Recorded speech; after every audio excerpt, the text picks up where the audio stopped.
microfone? Vai ficar legal.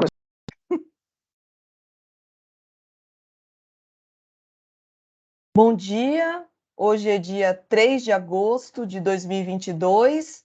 Vamos dar início à sessão da 4ª Câmara do Tribunal de Impostos e Taxas de São Paulo. Ao juiz da verificação do quórum, por favor. Zuli, só falta você.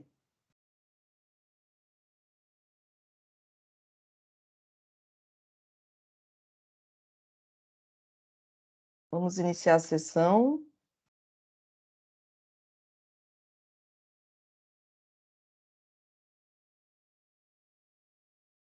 Nós temos 2 processos, nós temos um patrono do Dr. José Toledo.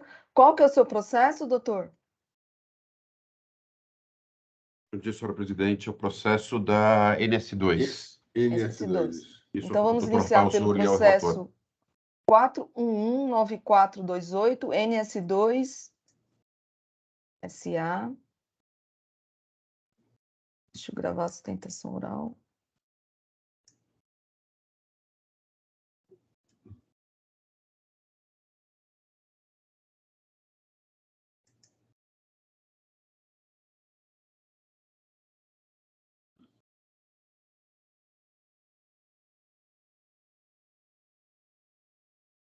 Doutor, o senhor dispensa a leitura do relatório?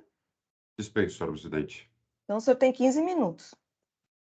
Obrigado. Bom dia, senhora presidente. Bom dia, senhor relator, doutor Rafael Zuli, doutor Flávio, doutor Argos, bom dia. Bom dia, representação fiscal. Eu falo em nome da NS2, também conhecida como a Netshoes. A empresa foi autuada por 2 itens. Um crédito devido por devolução de mercadorias supostamente incorretas, vindas de pessoas físicas não contribuintes, e por um crédito indevido, que é o item 2 do auto de infração, referente à devolução de mercadorias com código 949, que eu vou explicar separadamente. O período apurado aqui é de 2013, janeiro de 2013 a dezembro de 2017. O auto de infração foi recebido em 2019. Então, o primeiro ponto que nós queríamos trazer aqui a esse tribunal é a ocorrência da decadência, seja pela análise do artigo 150, parágrafo 4º, seja pela análise do artigo 173.1, ambos do CTN. Nós verificamos que o ano de 2013 está decaído. Na verdade, em ambas as contagens, o prazo terminaria em 2018, então, consequentemente, não haveria como ser cobrado esse ano. Esse é o primeiro ponto. Eu vou separar a explicação dos 2 itens para ficar um pouco mais fácil. O primeiro item se refere efetivamente à devolução em troca ou em garantia de produtos vindos de pessoas físicas. Nós juntamos até os autos um memorial. Esse processo, apenas para esclarecimento, ele já esteve na 4ª Câmara em 2 mandatos anteriores. Houve um pedido de diligência, o processo parou em razão de mudança da composição. Na última composição, provavelmente por algum erro do sistema, ele foi para a 3ª Câmara, onde houve esse novo pedido também de diligência, não foi julgado e retornou agora para a 4ª Câmara sobre a relatoria do Dr. Zuli.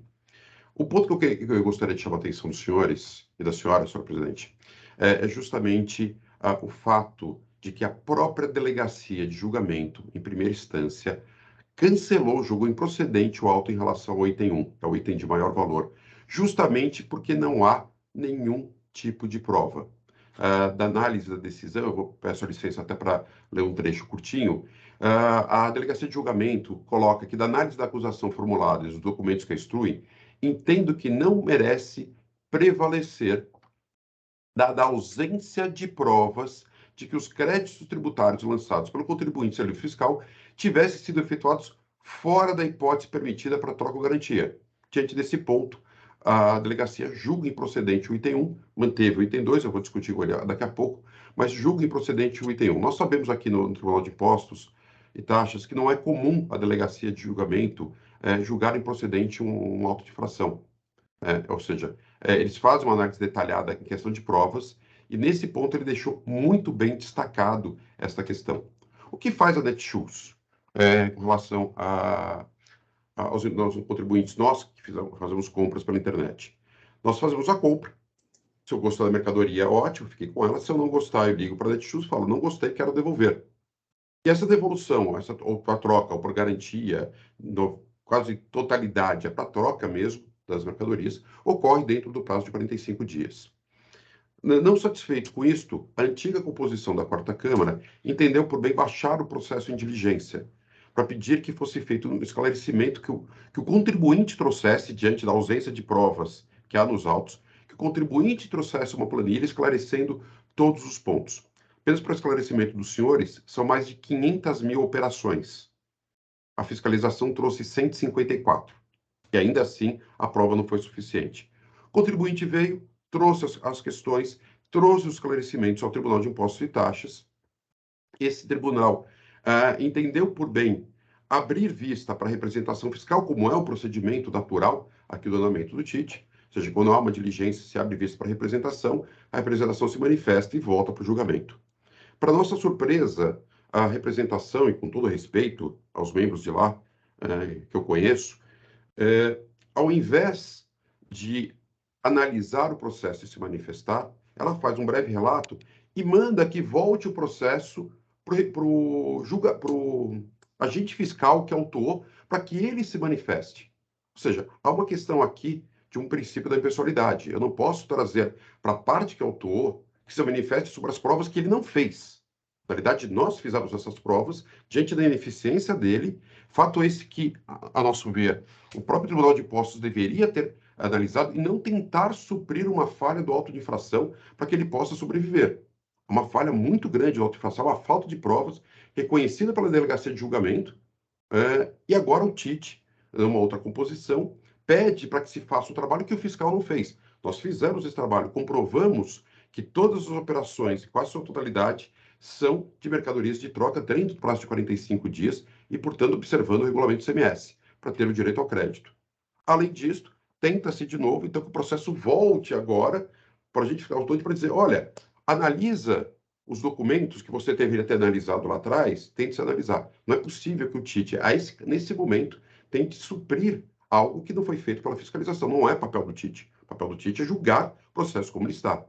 Por isso que nós até atravessamos uma petição à época, nos insurgindo contra essa nova diligência, já que já havia sido feito, já se havia dado oportunidade de representação fiscal para manifestação que não faria sentido. Essa petição não chegou a ser analisada, eu não sei se ela vai ser analisada em caráter excepcional ou não, nesse momento, justamente por finalizar a composição e por acabar sendo trocada da terceira para a quarta Câmara, por estar lá indevidamente. Então, esse é o ponto, ou seja, nós fizemos as provas que não foi feita para a fiscalização, nós comprovamos que as devoluções estavam de acordo com os exatos termos que foi pedido pela diligência do então relator, à época, com todos os detalhes. Por esse motivo que nós entendemos que não há como se tentar dar uma sobrevivência a um auto que já nasceu nulo. Auto esse que já foi reconhecido sua nulidade, já foi reconhecida sua total ausência de provas, e tentar agora construir provas para tentar salvar um auto de infração que não pode ser feito. Não é um papel do Tribunal de Impostos e Taxas, a nosso ver. Então, esse é o ponto que eu gostaria de trazer em relação ao item 1. Em relação ao item 2, o que acontece na prática com Netshoes e qualquer empresa de varejo?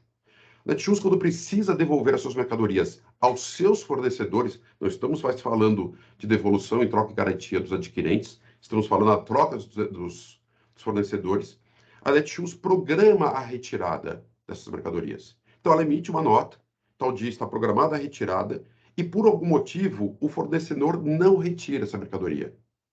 Qual é o grande problema? Que é um problema de sistema, não é um problema de regulamento. O sistema de nota fiscal eletrônica não permite mais seu cancelamento. Ou seja, eu emiti uma nota de uma saída que não ocorreu, ou seja, não teve o fato gerador, só que eu tenho a nota fiscal emitida e eu preciso cancelar. Qual seria o caminho se o sistema permitisse? Eu cancelaria essa nota fiscal, já que não houve fato gerador, não houve saída da mercadoria. No dia acertado para uma nova retirada, eu emitiria uma nova nota fiscal. Como o sistema não permite isto, para que eu também não haja um prejuízo de ter dois débitos e um único crédito, até pelo princípio da não cumulatividade, o que faz a empresa? Bom, eu preciso trazer essa mercadoria, tem uma nota fiscal de saída, que não ocorre o fato gerador, que eu não posso cancelar. Como é que eu regularizo? Eu emito uma nota fiscal de entrada, que é justamente essa nota fiscal 1949, outras entradas. Com esta entrada da nota, eu trago a mercadoria, tomo o crédito, para quando eu fizer uma nova saída, tiver um novo débito. Se isso não for feito, o que vai acontecer comigo? Eu vou ter duas notas fiscais de saída, uma única de entrada, quando eu comprei, estou tendo uma nota de devolução que não ocorreu o fato gerador, a mercadoria não saiu do meu estabelecimento, ou seja, não há que se falar incidência de ICMS, mas eu tive que emitir uma nota fiscal com ICMS. Então, ela foi lançada a débito no meu livro fiscal, porque é uma nota fiscal eletrônica. Se eu não tenho isso, eu teria que emitir uma outra nota com outro débito, ou seja, eu teria um crédito e dois débitos. Eu preciso equilibrar isto para efeito da não cumulatividade. A legislação não me dá uma saída. O sistema não me dá uma saída. Não há previsão para isto. Ou eu preciso trazer a mercadoria de volta. Qual é o caminho? Emito uma nota fiscal de entrada 1949. Trago para isso, tomo o crédito desse débito que não ocorreu para poder existir um novo débito. É este o crédito que a fiscalização está exigindo no item 2. Não tem nada a ver com as operações de devolução e troca. Ele tem a ver com a devolução dos meus fornecedores. Então, nesse ponto, senhores juízes e senhora juíza, que eu gostaria de trazer ao conhecimento dos senhores o que efetivamente aconteceu. Então, esses são os dois pontos pelo qual nós rogamos que seja analisado por esse tribunal, que se entende não baixar em nova diligência, que é um pedido que está pendente de julgamento da antiga composição, e ainda da terceira Câmara, de uma Câmara que não era nem competente para estar analisando esse ponto, para que a gente possa manter a decisão da TTJ, manter o cancelamento do item 1 e agora cancelar o item 2. E, além disso, nós temos os pedidos de praxe, que os senhores já estão acostumados, da não incidência dos juros acima de Selic, uma questão que nós trazemos aqui da multa exacerbada que foi colocado para esse ponto, mas que eu deixo para análise dos senhores. Os pontos principais que eu gostaria de chamar a atenção são exatamente esses. E agradeço, senhora presidente e senhor Zulli, senhor relator, pela oportunidade de voltar aqui a comentar, ainda que virtualmente. Eu prefiro voltar ao Tite pessoalmente, que eu encontro velhos amigos, todo o pessoal da fiscalização. Eu gosto mais pessoalmente, eu não gosto ainda desse mundo virtual, mas foi uma oportunidade. Obrigado. E fico aqui à disposição para qualquer esclarecimento. Obrigada, doutor José Toledo. Parabenizo pela sustentação oral, muito objetiva e muito esclarecedora. Doutor Zulli, a palavra é sua. Bom, aqui acontece o seguinte, o processo foi e voltou, tá? Como o próprio culto, o patrono, esse colega bem destacou, foi para a terceira, voltou para a quarta, tá?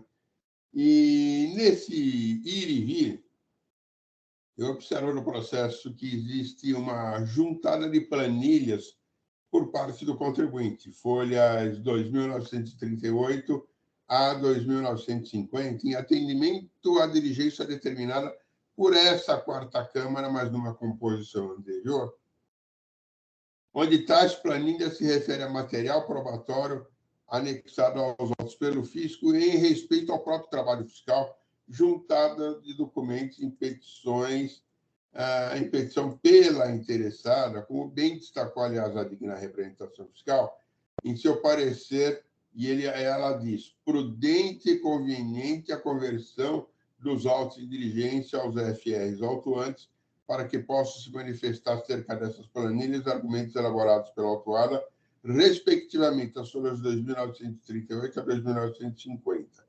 E também, aí ele fala também a 2.926 a 2.927. E também, caso entenda pertinente, para a manifestação de quaisquer outros pontos relevantes.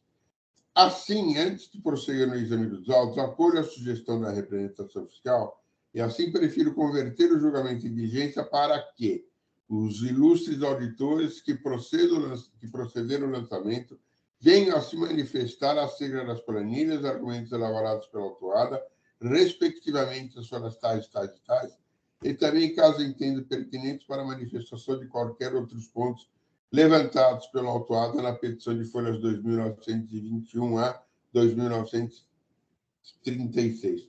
No retorno, devolvo-se a representação fiscal. Por que eu resolvi fazer essa diligência em vez de julgar?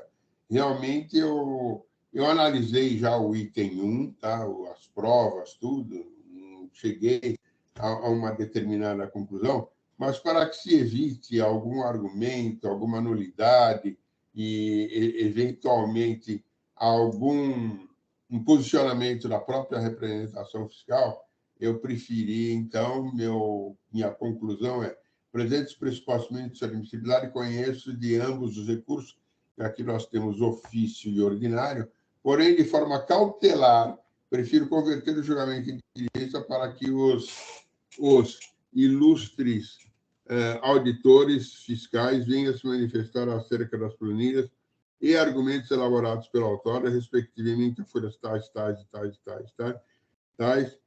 caso entenda pertinente, para a manifestação de qualquer outros prontos levados pela autora na petição de folhas, no retorno da representação fiscal. É assim que eu estou voltando para que a gente possa evitar qualquer cerceamento de acusação, de defesa, enfim, de evitar alguma arguição no processo. Esse é meu voto. Eu acho que por conta de todas as nulidades, né? Porque o que tem acontecido? A Câmara Superior tem anulado todos os julgamentos por conta de nulidade. Às vezes nem tem a nulidade, e o julgamento é anulado e volta, aí a gente tem que... Então, nesse ponto, eu acho que é prudente mesmo. Mas, doutor Zulli, diante de que já foi, voltou, voltou, não seria o caso de colocar um prazo? Não entendi esse prazo, mas, na verdade, exatamente o que a senhora pensou foi o que eu pensei em fazer a diligência, evitar algum argumento e que, eventualmente, a Câmara Superior viesse a anular, porque entendeu que o fisco não teve oportunidade. Eu acho até que ele teve, mas ele não se manifestou adequadamente. Tá? Mas não ficou claro isso no processo.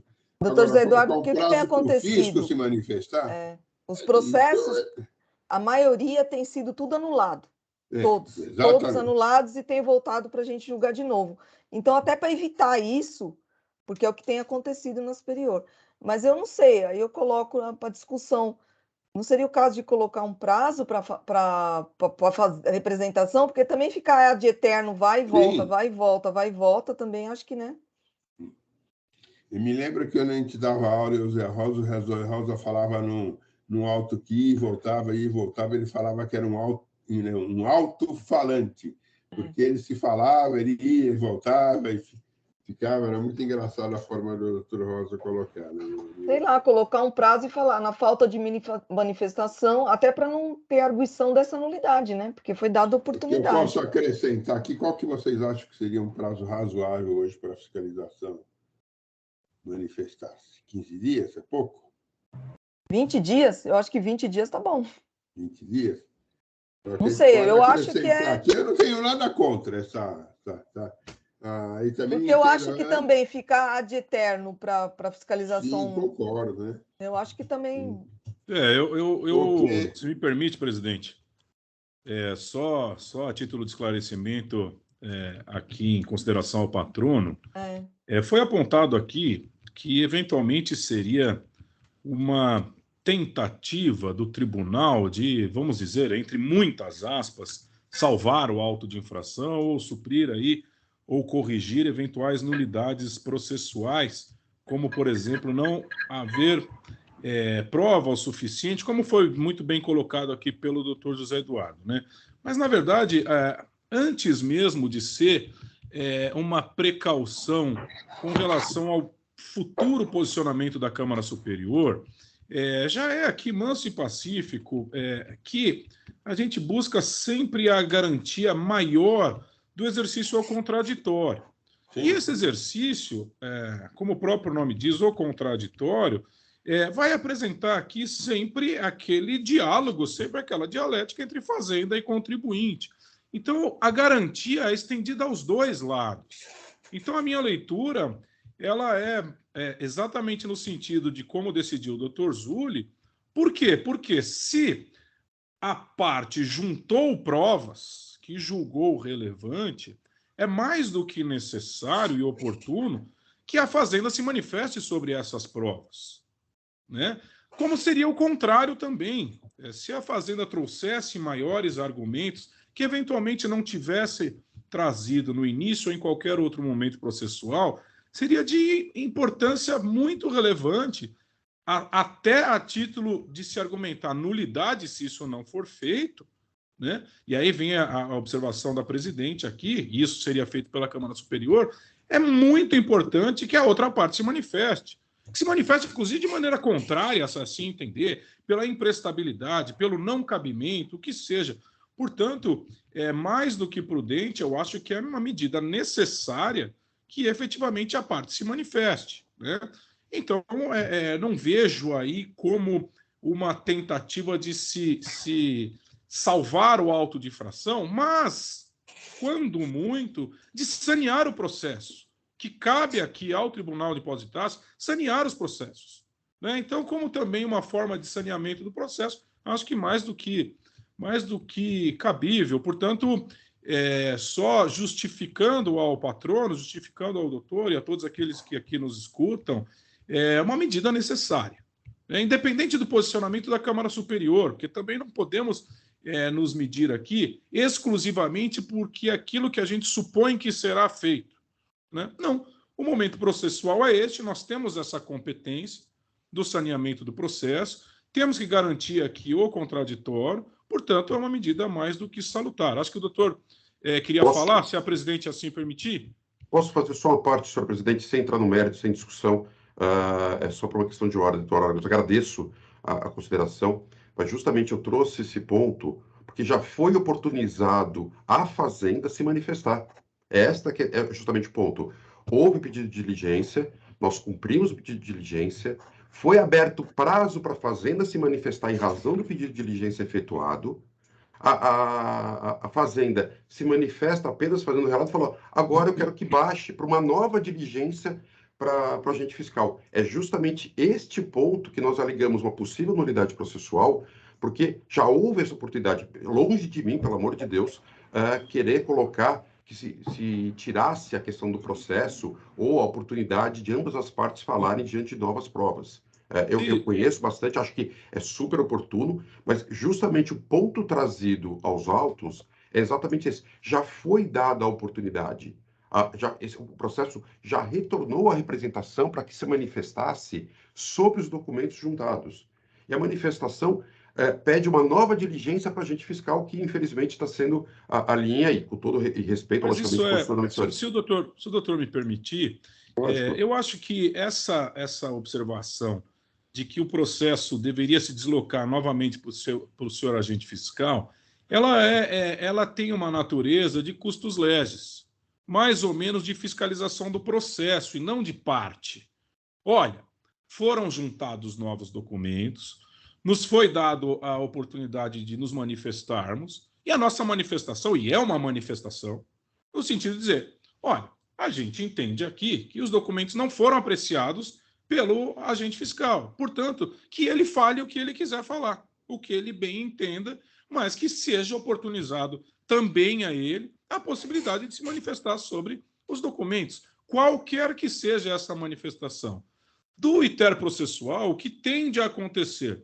O processo se desloca ao FR, ele se manifesta, ele volta aqui para a nossa carga, vai à manifestação fiscal da representação fiscal, vai dizer, olha, do que eu vejo aqui, pedimos essa diligência, foi para o agente fiscal, retornou, agora a gente dá a nossa manifestação e diante dessa última manifestação da representação fiscal, ele volta a julgamento, salvo o melhor juízo. Eu entendo que a representação fiscal queira se pronunciar, mas eu posso estar enganado, mas esse entendimento da representação, ao se manifestar, quando diz vá ao processo ao FR autuante, é mais como fiscalização do bem desenrolar do processo do que uma manifestação como uma posição da representação fiscal. Portanto, eu não vejo, com todas as vênias, doutor, mas eu não vejo qualquer traço de nulidade. Entendo só que, bom, então que volte à parte, que a parte se manifeste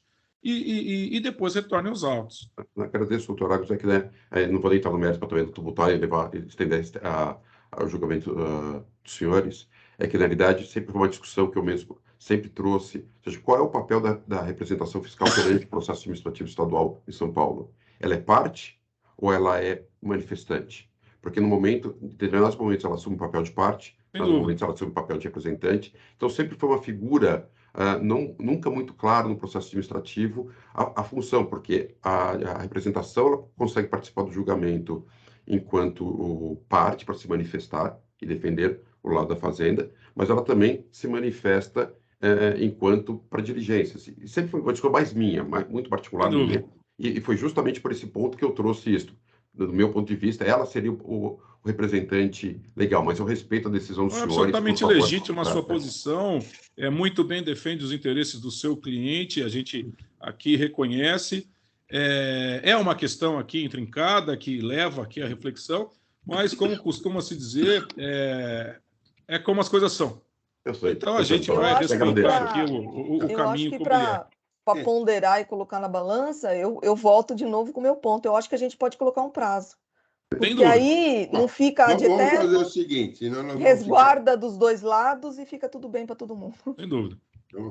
Então, eu coloco da seguinte forma, eu não estou vendo a posição da representação fiscal, não, mas eu estou vendo o andamento. Aliás, eu fiz questão de detalhar no meu relatório, quem observar, não li o relatório, tudo, todo o andamento do processo. Eu vejo o seguinte, nós estamos numa Câmara, uma quarta Câmara, mas uma quarta Câmara com composição nova, perfeito. Efetivamente, os componentes da Câmara na fórmula 371 do CPC, está aplicando o artigo 15, efetivamente tem o seu chamado livre convencimento. Tá?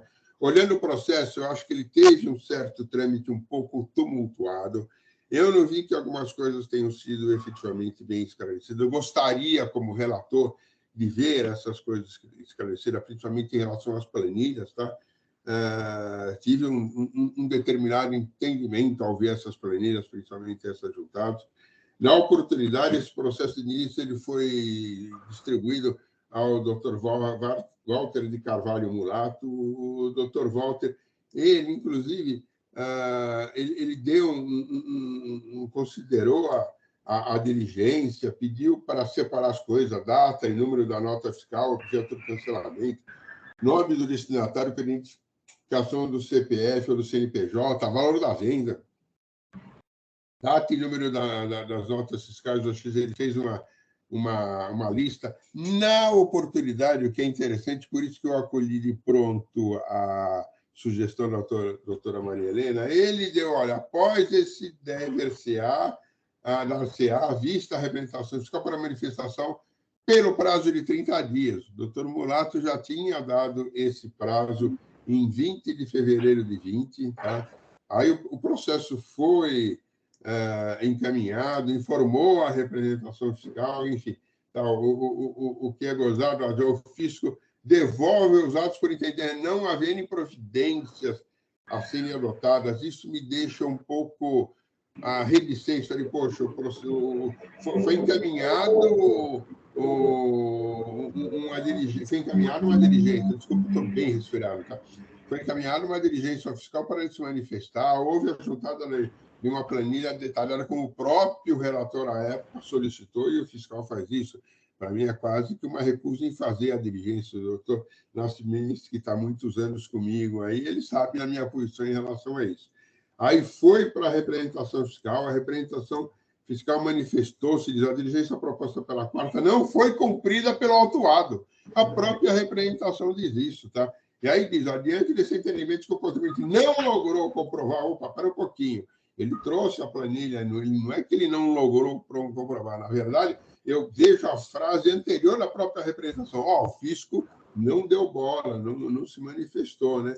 Assim, não há como excluir das operações, mas eu estou tendo uma conclusão de se o fisco não se manifestou, a representação fiscal ficou meio na dúvida e me coloca no item 6, ainda como ressaltado pela representação fiscal, não há como excluir das operações de autuação. Um negócio realmente muito estranho. Aí há algumas outras ponderações, não vou ler, aí a conclusão da própria REF, dentro do disposto, considerando que o processo está apto a retornar à Câmara Julgadora, reiteramos os pareceres florestais tais, a fim de que seja provido o recurso de ofício e não provido o RO. Aí, dos autos, o contribuidor teria sido manifestado sobre a diligência e assim não o fez. Tá? Porque houve uma diligência, o contribuinte poderia ser manifestado. Não foi especificamente notificado, atento, veja o teor da decisão referente à diligência. Então, ele também deveria... Houve uma falha no meio do caminho. Por quê? Porque deveria ter sido notificado, mesmo não realizada a diligência, tá? Deveria ter sido notificado. Aí, na sequência, retornaram os autos ao juiz relator, ou seja, ao doutor Mulato. E assim ele segue. Então, eu vou dizer, houve, para mim, uma certa confusão até nesse andamento. Poxa, vai para um, vai para outro. O fiscal não se manifesta, perfeito? A representação fiscal fica um pouco... Desculpa o colega que não está aparecendo da representação fiscal, mas ficou alguma coisa mais estranha. Olha, ainda tem o seguinte, olha, contudo, considerando que a representação, a certidão eletrônica dos autos, no sentido que a intimação ocorreu no dia 3/3/21, entendo que essa data deve ser considerada para a contagem do prazo. Portanto, a manifestação ocorreu dentro do prazo que tem. Então, houve uma manifestação, a própria representação fala. Poxa, olha, sobre as planilhas ela fala também, tá? Então, em razão disso, tá? E algumas outras ponderações que eu não vou ler, senão a gente fica... eu fui bem detalhista, eu coloquei tudo aquilo que ocorreu no processo, tá? Então, diante disso, é que a minha preferência no sentido de, até para que eu chegue a um livre convencimento e veja aqui efetivamente aquilo que ocorreu, nós tenhamos essa diligência e até para que se evite qualquer arguição de cerceamento de defesa, que eu acho que, ou de um lado, o contribuinte poderá fazê-lo diante desses hiatos que ocorreram, ou a própria representação fiscal dizer que não houve o regular andamento do processo. Então, agora, eu acolho, até por conta de que a própria me chamou a atenção quando a doutora Maria Helena disse vamos fixar um prazo, doutora. Mas a primeira coisa que me veio na cabeça foi exatamente o que eu descrevi em relação ao voto acolhido do doutor Mulato, tá? Porque ele deu prazo de 30 dias naquela época. Aqui eu acrescentei uma frase, não sei se todos estão de acordo, mas o que deverá ocorrer no prazo de 20 dias para o auditor e 20 dias para a representação fiscal.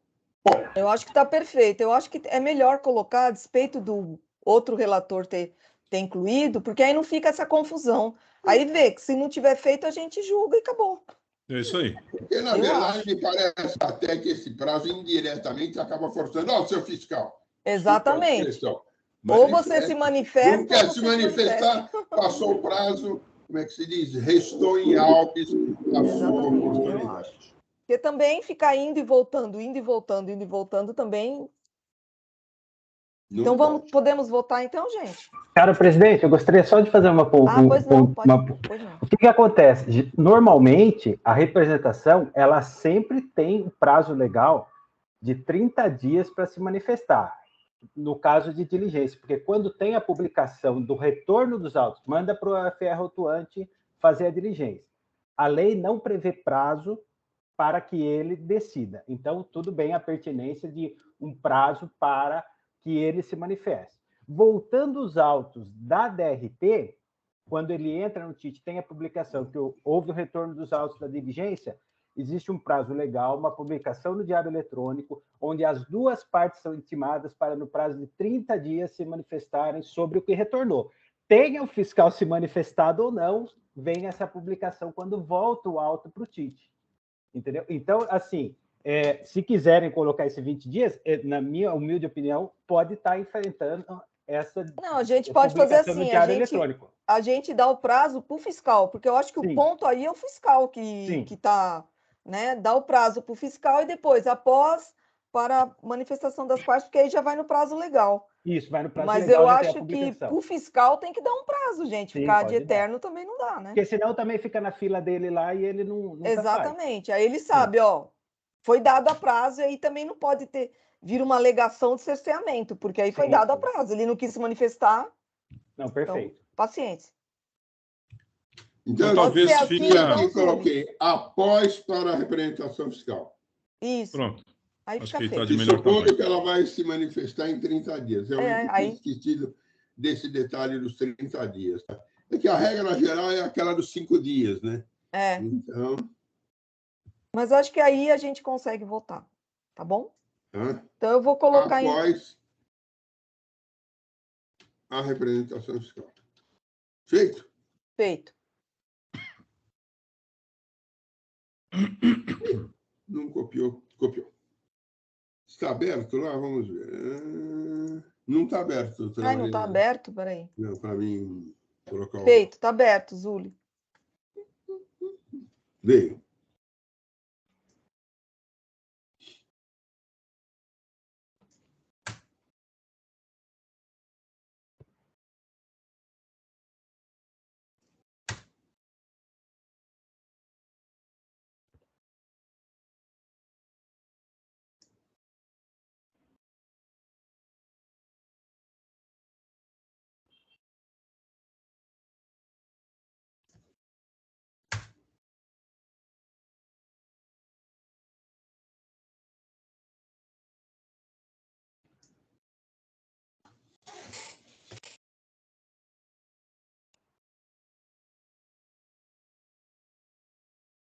Registrado. Registrado, eu vou encerrar os debates. Verificar quórum.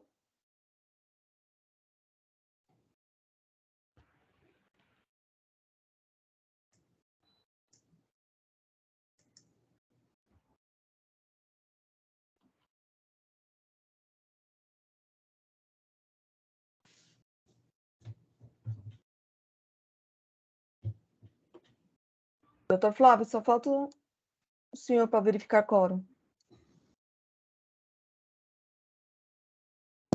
Verificar. Verificado. Iniciar a votação.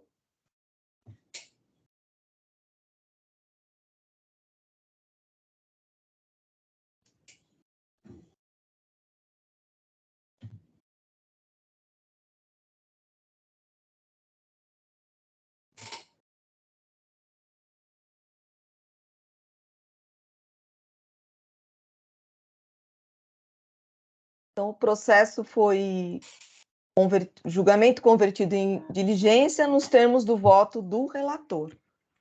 Obrigado, doutor. Obrigado, senhor presidente. Obrigado, Bom dia. Bom dia. Obrigado, doutor Agus, pelo debate. Foi um prazer enorme conversar com todos. Bom dia. Bom dia. Me parece, desculpa só comentar, eu até faço parte dos conformes, tivemos agora no CODECOM, eu sou conselheiro, falando sobre os conformes, e me parece que isso, de regra, seria extremamente interessante.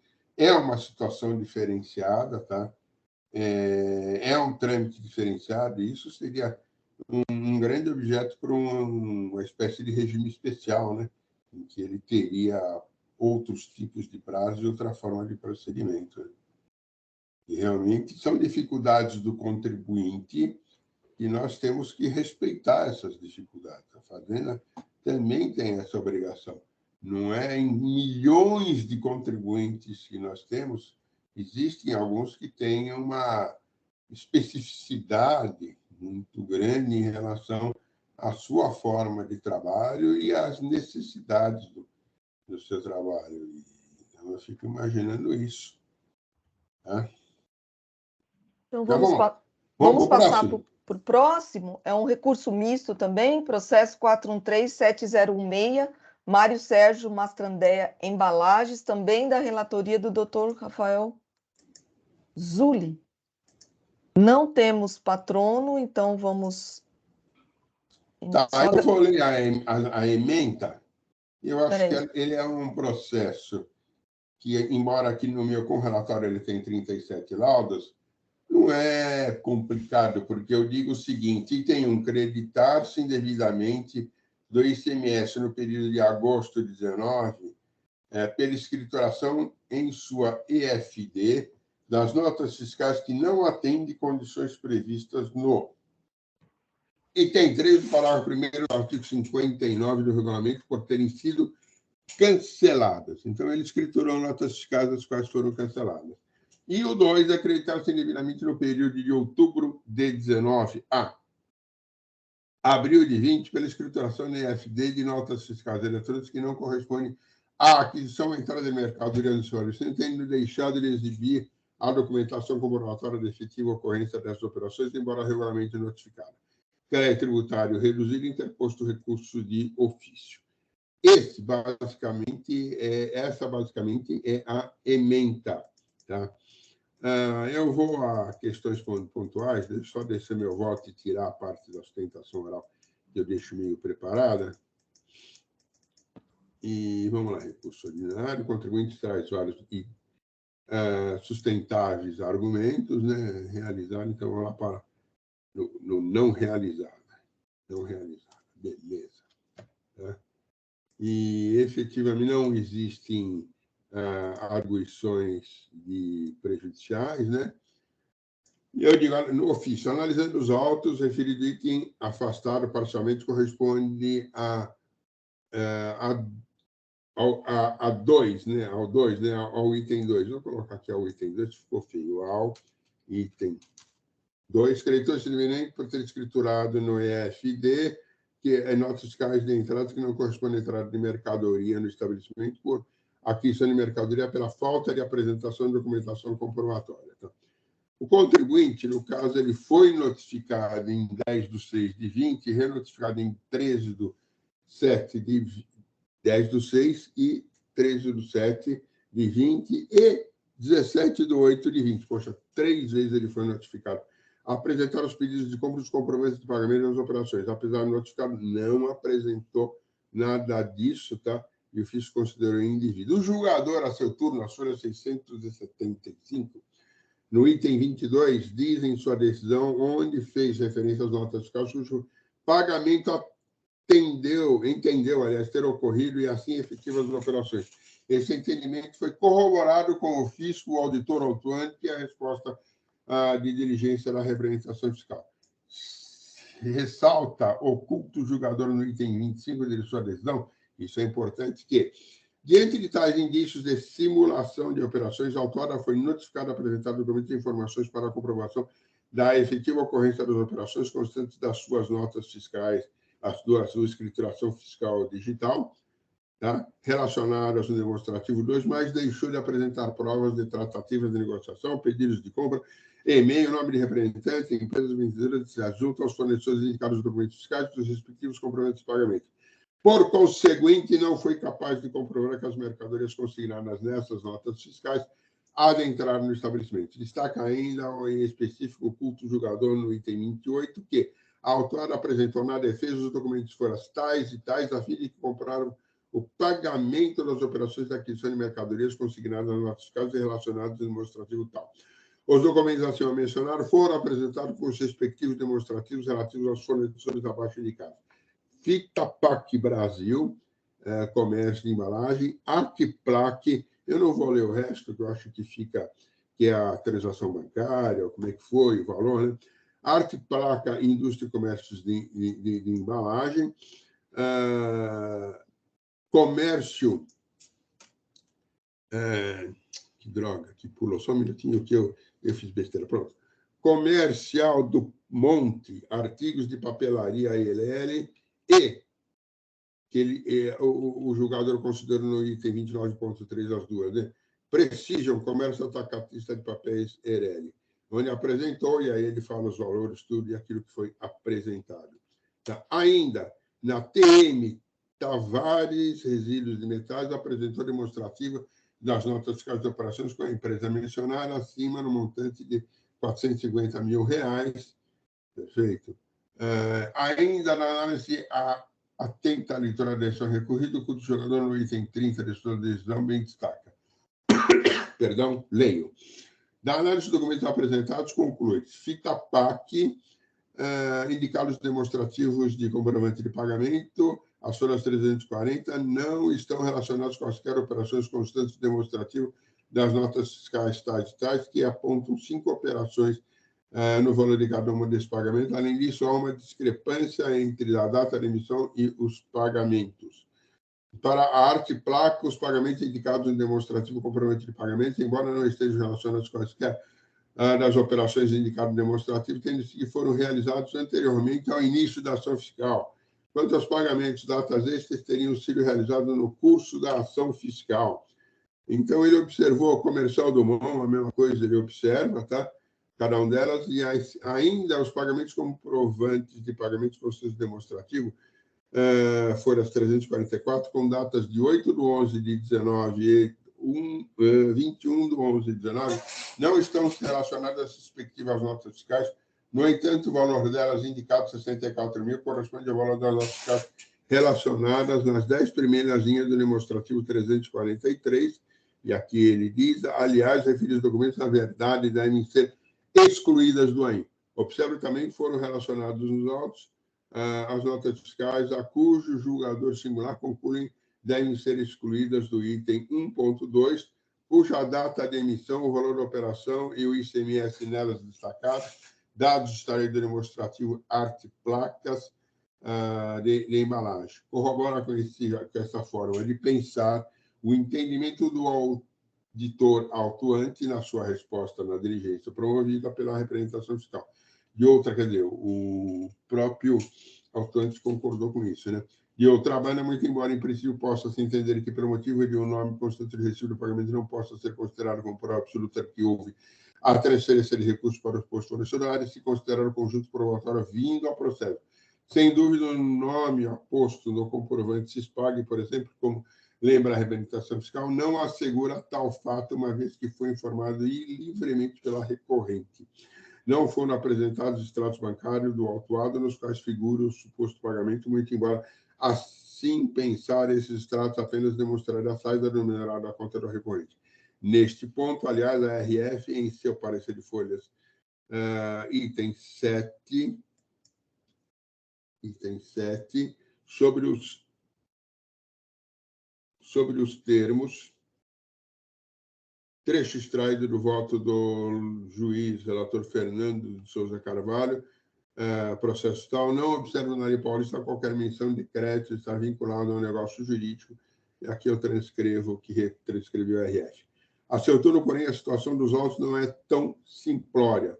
E, além disso, a própria douta julgadora reconhece que os comprovantes de pagamento constantes demonstrativo, comprovantes de pagamento das suas 344, com datas entre 8/11 de 19 e 21/11, não estão relacionados com as respectivas notas fiscais em tanto, os valores indicados, 64 mil, corresponde ao valor das notas fiscais relacionadas às primeiras 10 dias demonstrativos, porém, ela, a autoridade julgadora, faz referência a esse fato. Assim é que destaca a autoridade julgadora, e eu transcrevo o item 31 da decisão. Insiste a RF para o fato de que não foram apresentados extratos bancários ou qualquer documento no qual exista qualquer pagamento em que o autuado seja o pagador e o suposto fornecedor seja o recebedor das mercadorias. Desta forma, que no caso de vírus do inquirimento da digna representação fiscal, que não há qualquer documento trazido pelo autuado que possa afastar a correção do trabalho fiscal, tendo em vista que os documentos apresentados, quando analisados em conjunto, faltou um erro, em conjunto, demonstram o pagamento, documentos os quais foram todos preenchidos pelo próprio autuado. Tem razão, porém, em parte, a digna representação fiscal ao salientar que não existe nos autos clara demonstração de pagamento em relação ao contribuinte Arquipac, Indústria e Comércio de Embalagens Limitada, uma vez que a interessada não apresentou qualquer forma de consulta cadastral do suposto fornecedor, porém, por exemplo, em relação ao referido contribuinte, consta dos autos, os pagamentos constam. Nos autos, os pagamentos indicados no demonstrativo, comprovante de pagamento foram as 344 casos, nas datas de 8/11 e 21/11 de 19, embora não estejam relacionados com as operações indicadas no demonstrativo de folhas 343, tendo em vista que foram realizadas anteriormente ao início da audição fiscal, devem ser aceitos como comprovatório de efetivas operações, de 9 operações do valor correspondente a R$ 64 mil. Desta forma, diante do conteúdo dos autos, é que conheço do recurso de ofício, a ele nego o provimento para manter a decisão recorrida. Então, me pareceu que realmente dentro do corpo probatório e a análise que foi efetuada pelo culto julgador, ele realmente, quando ele cancelou, ele teve razão.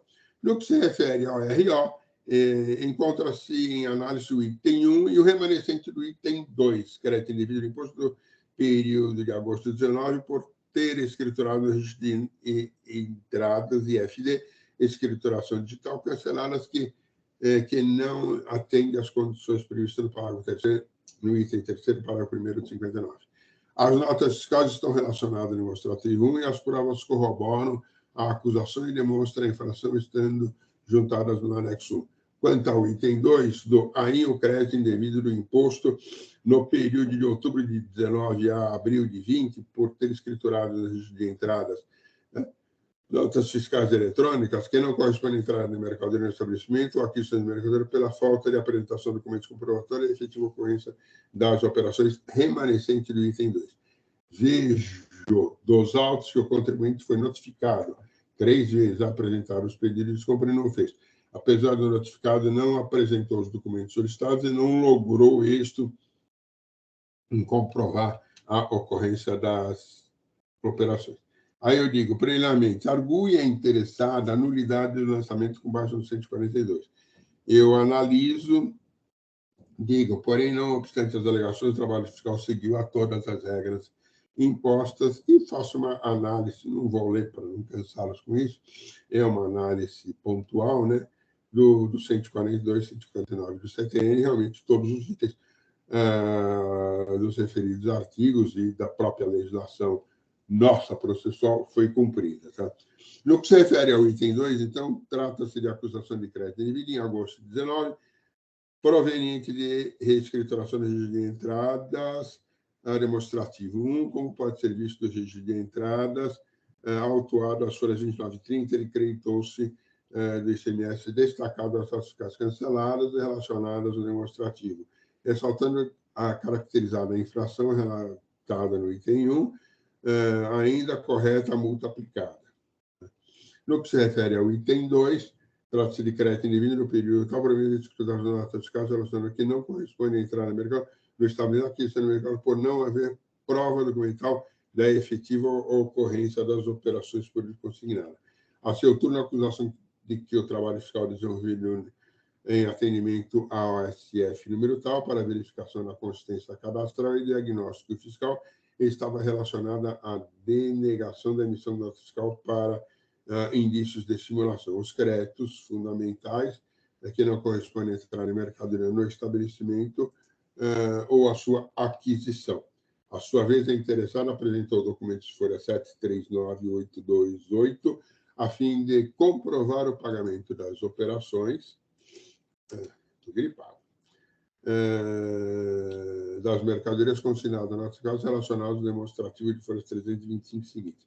Nesse ponto, analisando os efeitos dos documentos, por exemplo, quanto ao fornecedor Fitapac, os pagamentos indicados no demonstrativo, além de não terem sido incluídos nos documentos comprovantes, há uma discrepância entre datas e notas fiscais dos pagamentos, existindo, inclusive, datas de suposto pagamento realizado no curso da ação fiscal, quando o autor já havia sido notificado por meio de notificação número tal a apresentar informações e documentos comprobatórios de efetividade das notas fiscais, tá, relacionados ao demonstrativo 2. Quanto ao fornecedor Artipac, relativamente à parte considerada improcedente da autuação pela doutora julgadora e cuja decisão mantivemos em grau de recurso do fisco, existe outro pagamento de notas fiscais, os pagamentos de data de 16/6 e 29/6, esses tenham sido realizados no curso da ação fiscal, quando o autor já tinha sido notificado por meio da nota fiscal a apresentar informações.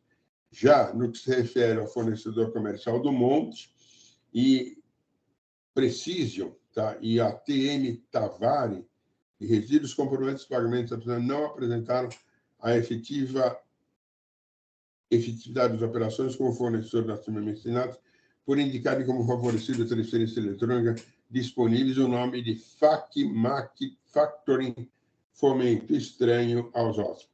Ele não trouxe nenhuma relação entre essa tal de Factory e, eventualmente, que tinha sido título descontado, coisa parecida, em relação à comercial do MOL, né? Isso eu estou acrescentando na parte. Não é essa a relação. Vou até acrescentar aqui. Não há relação ou demonstração dessa relação entre a empresa que recebeu o numerário e seus fornecedores. Tá. Então, não há essa demonstração, ele poderia ter feito, né, que houve desconto de título, coisa parecida.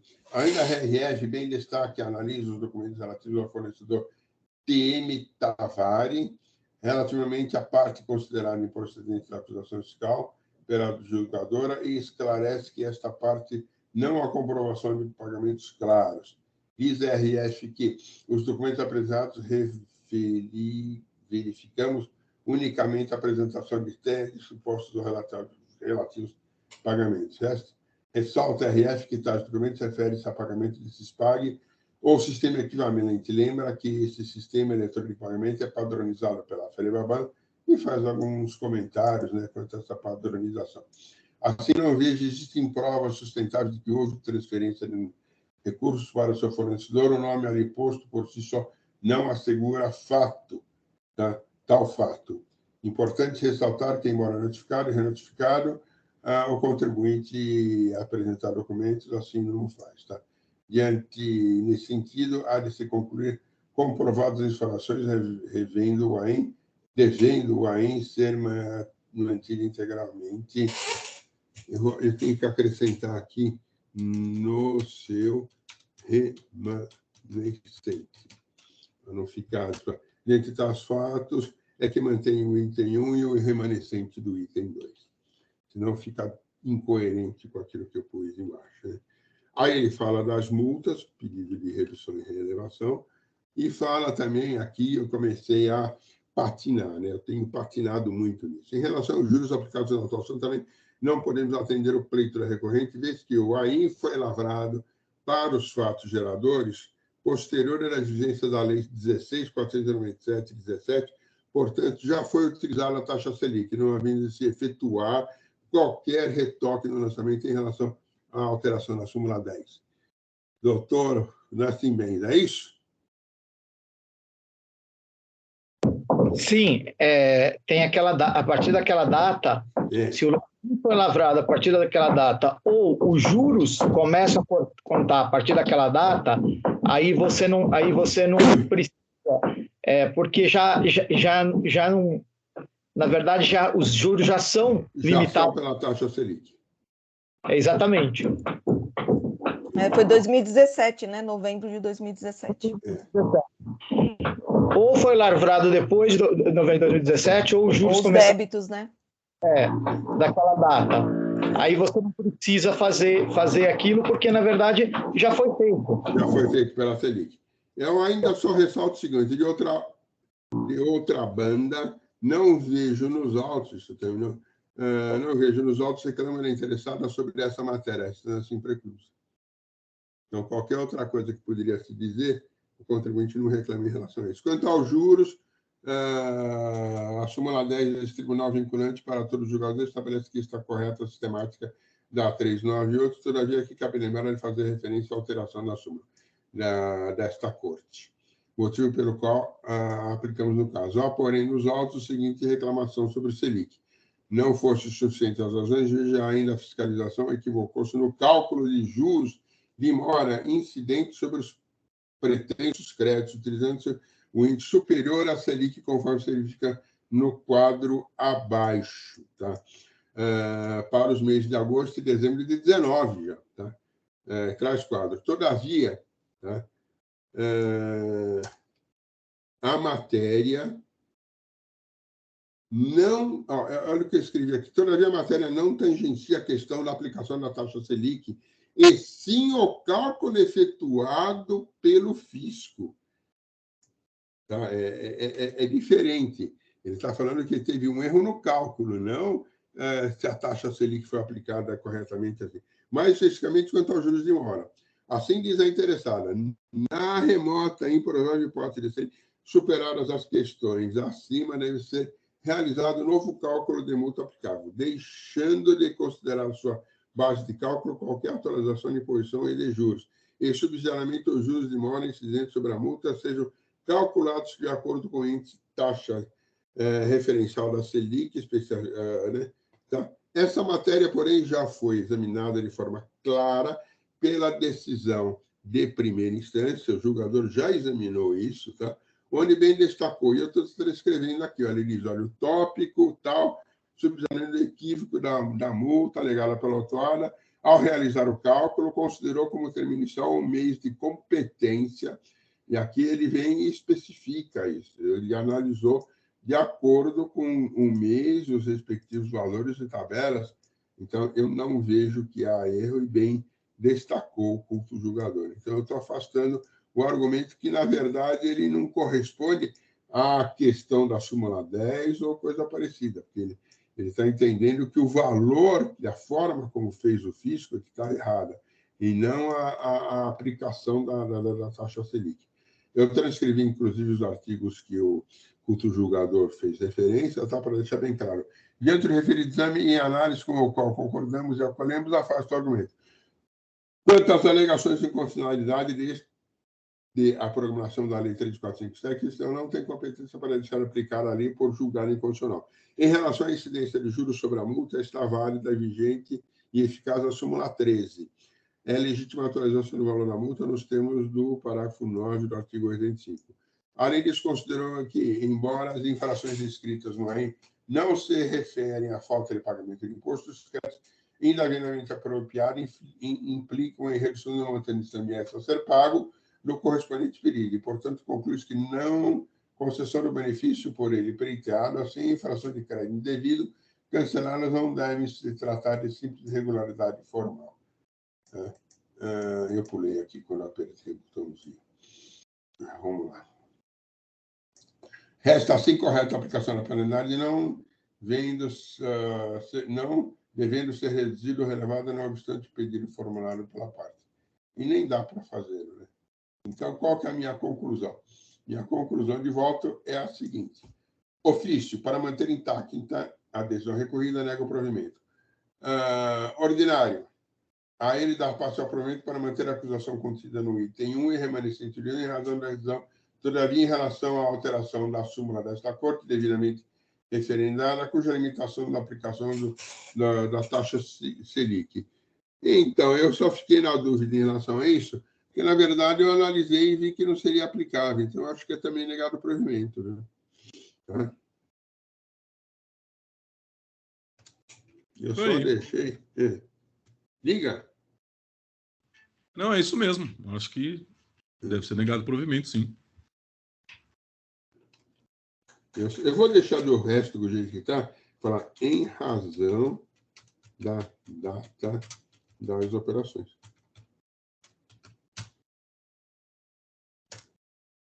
E autuação.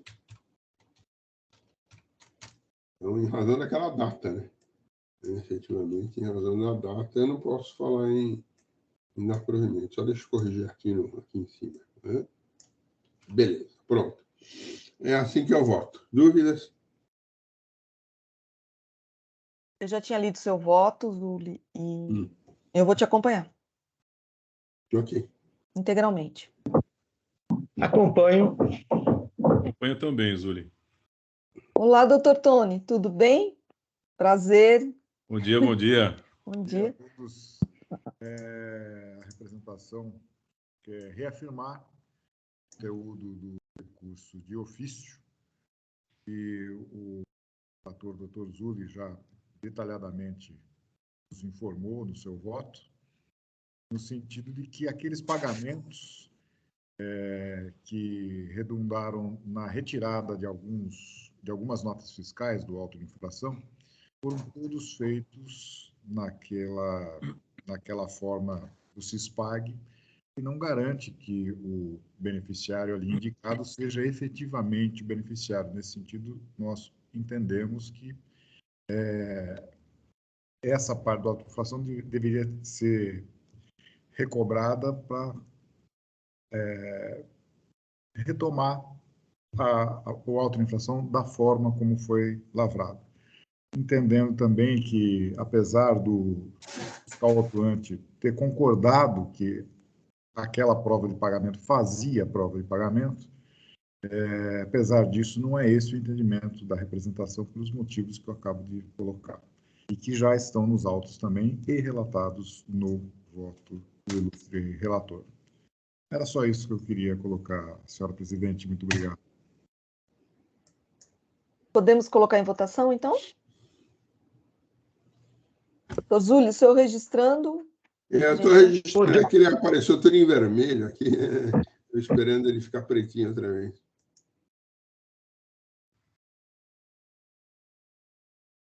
Eu estou com uma dificuldade aqui de sistema, talvez demore um pouquinho para eu confirmar o voto, a presença, tá? Que acabou de cair aqui.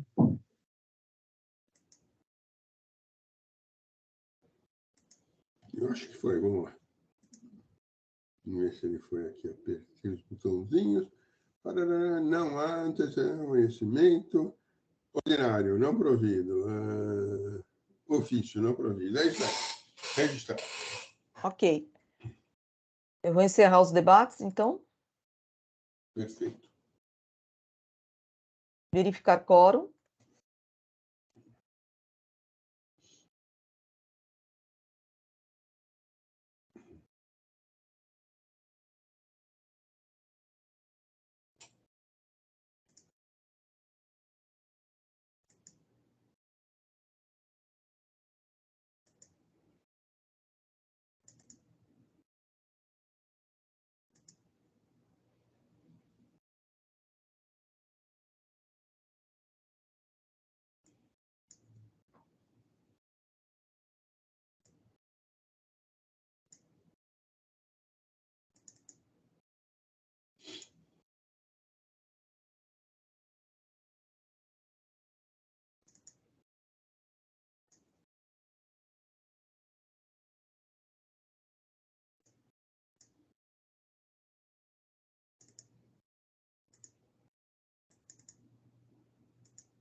O sistema aqui indica a finalização de verificação de quórum, presidente, é isso mesmo? Para mim não apareceu ainda. Não, aguardando finalização. O doutor Flávio está tentando acessar. Eu não verifiquei o quórum, porque eu estou reiniciando aqui, eu estou com um problema aqui no sistema. Não já ainda. Eu estou aguardando. Eu pergunto para saber se eu não estou com problema de sistema. Não, é que ele tinha avisado que estava com problema, eu estou aguardando ele falar ok. Eu estou, porque eu estou com um problema aqui de sistema e hoje, vamos dizer assim, estou com várias dificuldades aqui.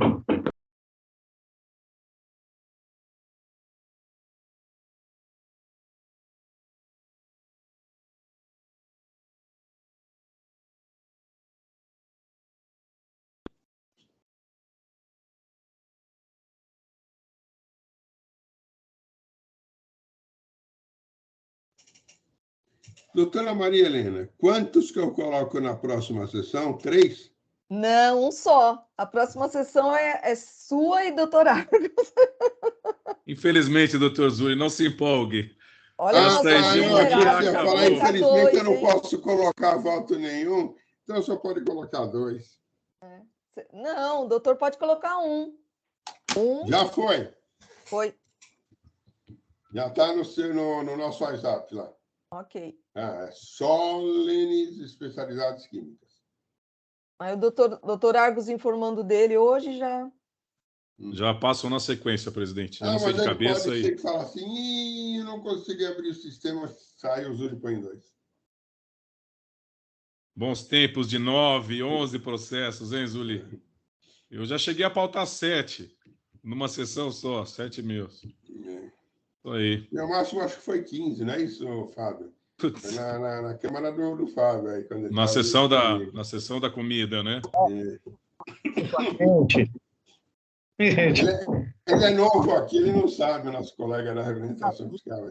Doutor Flávio, eu pedi a macarronada aqui. Eu comi macarronada. Eu comi macarronada. Era a 10ª Câmara, Júlio. Era a 10ª. 10ª Câmara. E a Neuza reclamando. Eu quero ir no banheiro, vou ficar doente. A Nilza de assado de representante fiscal, eu, os Paulinho, e o Brazuna era o doutor. Quem que era o presidente? Era o doutor. Era o João, era o João. Isso, João Cáceres. João Cáceres. João Cáceres, e tinha a doutora Celina. E a doutora Celina Coutinho. Nossa, aquela câmara lá era pesada. Supimpa. E olha que era produtiva. Acho que era a câmara mais produtiva do Tite. Também com 15 só do Zuli. 6 ou 7. 15 foi bateu o recorde. E o computador aqui girando. O checkpoint móvel ia girando para entrar. Não é melhor o senhor sair e entrar de novo, doutor Flávio? Eu já fiz isso. Acabei de sair, acabei de entrar de novo. Porque ele deu uma travada e perdeu várias coisas. Então, aí eu comecei tudo de novo. Então, daqui a uns 2 ou 3 minutinhos, o bicho deve tá funcionando. Vai pegar no tranco. Hoje batendo aqui a reforma do vizinho, computador com problema o tempo todo. Hoje tá pulando o computador. Hoje tá, olha, agora tá chegando o negócio para agora que eu vou conseguir entrar no negócio, agora que eu tô entrando no checkpoint, entendeu?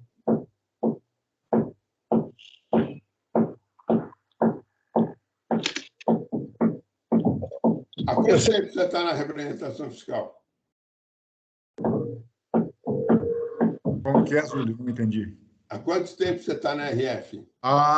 Desde 2006. 6? 16 anos já. Já faz 16 anos. Já fiz câmara com você, Zuli. É que você não lembra. Eu lembro de você. Lembro. Porque não era fixo, né? Então fica mais difícil de vocês lembrarem realmente. Mas eu lembro de você. Acho que eu te perguntei, eu falei, nossa, ele está com bastante tempo, mas eu acho que só fez uma comigo, né? 1 ou 2. Foi pouco. Com o Flávio também fiz câmara já, mas eu trabalhei muito mais tempo fazendo parecer do que câmara. Né? Esse aqui eu peguei a 3ª câmara fixa e agora a 4ª. Para trabalhar o tempo inteiro, né? Gente, um pouquinho só de paciência, tá? Desculpa, mas eu acho que não aconteceu muitas vezes antes, mas hoje é meu dia. Hoje é meu dia, gente. Hoje é meu dia. Flávio, você entra no Mercado Livre e compra uma manivela. Nossa, eu preciso comprar um micro, rapaz. Preciso comprar outro micro, porque os 3 aqui de casa estão... Eles não estavam preparados para esse nosso mundo, né? Online, né? Sabe quem está com umas ofertas? Hoje, eu acho que considerado os melhores micros que tem no mercado, a Dell.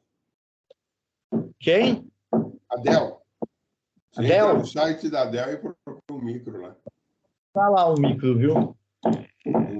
E também vou proibir de usar o meu micro. Eu gostava muito do HP. Eu olhando aqui assim, eu vejo do meu lado esquerdo um HP e do meu lado direito outro HP. Mas o Dell também. As coisas aqui é um Spirion da Dell. Não sei. Depois dessa pandemia e dos problemas de hoje, eu acho que tô merecendo um micro novo aqui, viu? Ou então podia pegar o laptop lá da fazenda, né? Não sei se ele é bom. Eu não sei, o Mauro disse que só está dando problema para ele. E como o Mauro é o cara que entende mais ou menos de trabalhar, então eu acabo confiando no que ele fala, entendeu? A Juliana sempre foi fã, a minha filha, né? Sempre foi fã do Apple lá. Ela tem um Apple que até ela trouxe da última vez lá dos Estados Unidos. Mas ela está gostando muito do Dell e comprou um notebook Dell. Aí, lá onde ela trabalhava, deram um Dell para ela também, lá na Panasonic. Aí você já tá com os filhos trabalhando, né, Júlio? Já tá. Só tem ela. Só tem uma, né? Não foi louco como eu que teve um motivo, né? Agora vamos ver no novo emprego dela qual micro que vão dar para ela. Mas deve ser Dell também. E aí tá novo. Nossa. Mas eu vou fazer essa verificação. Eu não vou ficar sem votar hoje, nem que eu apanhe do pessoal da Câmara. Você mora onde? Eu moro na Chácara Santo Antônio, do lado do consulado dos Estados Unidos. Não. Ah! Não, a gente ia até aí e te bater, viu? Senão te ajudar. Eu moro há muito tempo aqui. E mora bem, tá vendo? Olha, eu vou te falar, quando eu comprei a casa, como era perto de uma faculdade objetivo, eu comprei bem, porque não estava valorizado naquela época. Agora, hoje, que acabou a Uniban da Geise, o objetivo diminuiu e veio um condomínio de luxo, agora o bairro ficou valorizado, entendeu? E tem o metrô pertinho também, né? Tem o metrô pertinho também. Eu gostei da observação, Uniban da Geise. Que referência interessante.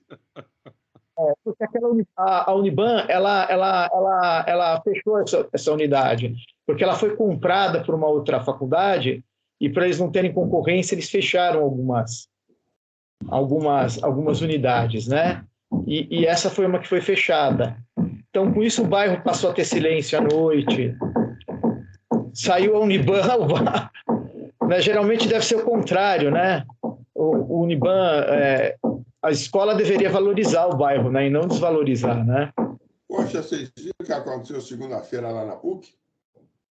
À noite? Não sei o que houve. Nossa, fizeram uma zona terrível até altas horas da madrugada, comemorando os alunos a volta das aulas presenciais.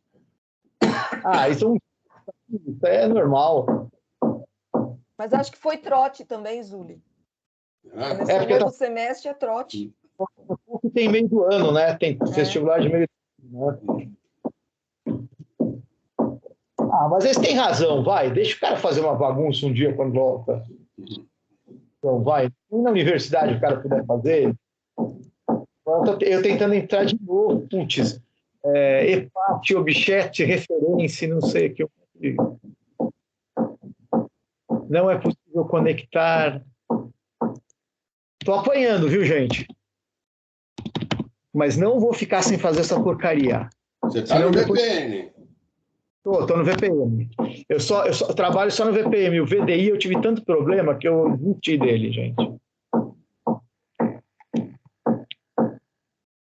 E fora do VPN eu não consigo, porque ele não dá no só do Tite ele não dá, entendeu? Só o Tite ele não dá, como que eu vou te falar?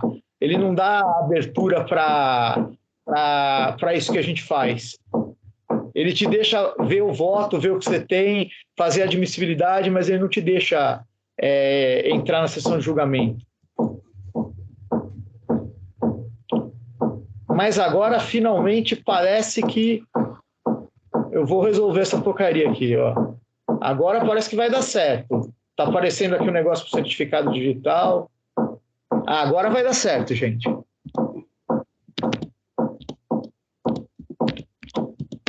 Mas eu vou trocar tudo isso aqui. Depois tem que trocar aquela pecinha que vem atrás do micro. Aquela pecinha que vem atrás do micro é um problema. No caso, vem na frente, né, doutor Nascimento? Na frente. O problema vem na frente do micro, na frente da tela. Gente, cara, o pessoal mais novo, se tivesse meu filho aqui mais novo, ele tinha arrumado isso em 1 minuto. A primeira vez que eu entrei, eu só conseguia entrar porque meu filho do meio, ele entrou no negócio e fez a coisa funcionar. Aí, agora tá o checkpoint. Entrei no checkpoint. Agora tem que aparecer, ó, 0. Agora vai aparecer o negócio. Agora eu vou entrar tudo de novo. vai entrar, vai dar certo. Finalmente a coisa vai resolver. Agora sim, ó. Agora entrar no Tite de novo.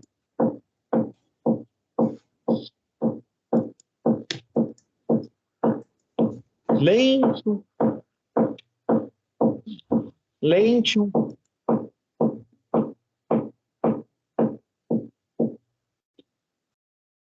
Uma vez eu tive problema, eu não conseguia entrar na sessão, né? Logo lá no começo.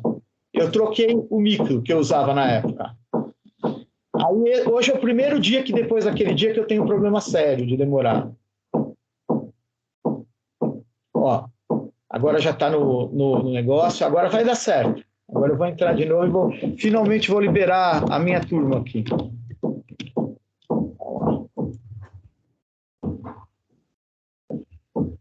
Ah, voto eletrônico. Finalmente, gente. Verificação de quórum. Finalmente, gente, consegui.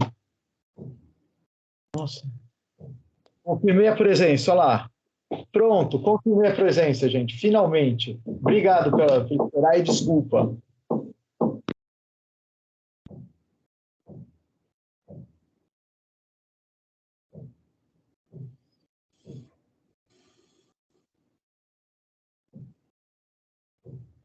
Iniciar a votação.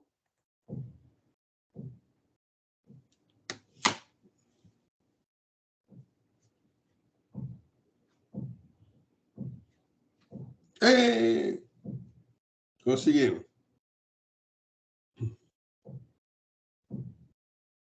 Então, por unanimidade, recurso ordinário conhecido e não provido, recurso de ofício conhecido e não provido também.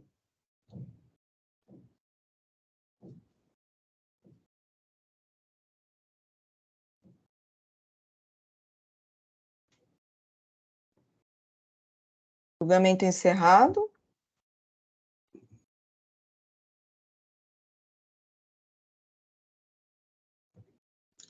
Comentar uma pequena coisa com o colega aí da representação fiscal. A gente falava, brincava no ruim e no mau sentido. O colega, quando ele depara com essa situação que nós julgamos agora, uma das coisas que ele tem que fazer é ir lá no fulano que vendeu as mercadorias e notificá-lo para demonstrar também que ele vendeu ou não, para poder virar as duas pontas, né? Eu e o Zé Rosa, quando nós fizemos... Eu sinto falta daquilo lá. Quando nós fizemos um curso pelo interior, nós falávamos sempre isso, nós fazíamos o caminho que o fiscal, o auditor, teria que fazer, você entendeu? Em determinadas situações. Eu tenho saudades daquele tempo. Me lembro que nós tínhamos um número enorme de autos que caía por besteira. E aí nós fizemos o seguinte, nós montamos uma equipe que eu tenho certeza que boa parte delas não conhece, que era eu, o Zé, o Paulo Capilongo, a Antônia Emília Pires Sacarrão, né, o Hélio Meneghero Lobo. E aí nós fizemos essa equipe e nós íamos para as delegacias, todas as delegacias, e dávamos 2 dias de curso, né, intensivo sobre lavratura e instrução, né? E aí eu ainda brincava, falava, não é lavratura e instrução, é instrução que primeiro eu tenho que instruir para depois lavrar, porque sem instruir eu não consigo lavrar nada, né? Mas lá na FASESP tinham dado esse nome. E a gente tocava em todos esses pontos que, eventualmente, o fisco deveria cumprir, né, para ter um auto com boa sustentabilidade. E aí o que aconteceu? Os autos que caíam no tribunal, nossa, despencou. Despencou. Mas, infelizmente, eu não vi acontecer depois outro tipo, um curso, né? Uma forma como essa que nós fizemos, que era de ir lá, a gente passava, tipo, às vezes 2 semanas, né, no mês, indo para as delegacias para fazer isso. Às vezes nós saímos de uma à tarde, tipo, teve uma que nós saímos 7 horas da noite lá de dar o curso, pegamos o carro, e fomos para o dia seguinte, de manhã cedo, para uma outra delegacia distante, para as 8h30 da manhã começar um novo curso lá nessa delegacia. Mas fizemos Marília, fizemos tudo que vocês possam imaginar. Mas foi um tempo muito bom, por causa disso, pela convivência, entendeu? Pelo contato a gente tinha com os colegas e a forma de a gente passar essas informações. Eu sinto saudades disso. Vamos encerrar, então, fechar os microfones? Então, encerrado o julgamento, encerramos hoje, 3 de agosto de 2022, a sessão da 4ª Câmara do Tribunal de Impostos e Taxas de São Paulo. Jailson, você pode interromper a gravação, por favor?